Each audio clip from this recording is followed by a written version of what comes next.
So this is video number 3 on how to be a good roommate.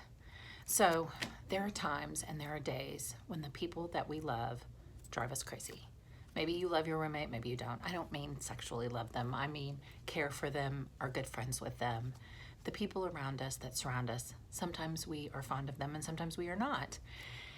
And it's really important to have some strategies, some tools to use when we feel frustrated and upset. So number 1, conflict is normal. It's a normal undercurrent of every relationship. It's totally normal to feel frustrated with someone. It doesn't mean, oh my gosh, I've got the worst roommate. Oh my gosh, I've picked wrong. It doesn't mean that. It just means that conflict is normal and sometimes you're gonna bug each other and that's okay. So the question is, what do we do about it? Well, if your roommate is driving you crazy about something, the obvious best first choice is to talk to them about it. But I wouldn't talk to them until you're calm. And sometimes you do need to process your feelings with someone else in order to get calm. So what's the best person to do that with? Should we go next door and start talking bad about our roommate to the girls next door? Do we have a sorority or sorority sisters we talk to?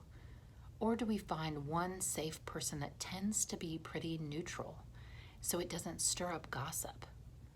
That's my recommendation. That you have one safe person that's kind of outside the scope that doesn't tend to stir up gossip in your world.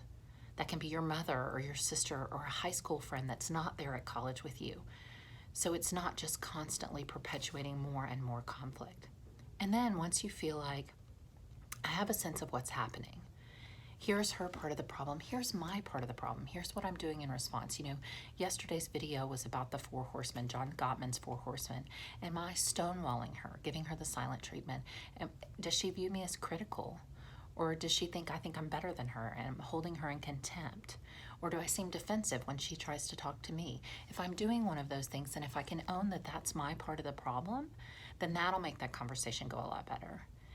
And just, again, use those I statements to, I feel this when this happens.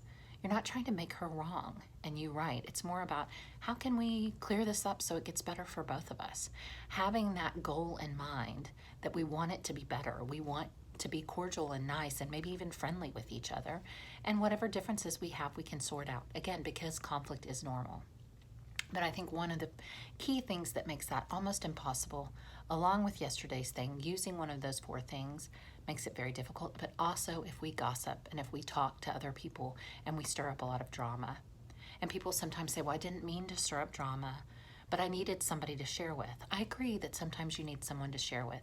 It's just up to you to pick that right person so that it doesn't create more scuttlebutt around your dorm room. You know, it doesn't create more drama. You don't want girl drama.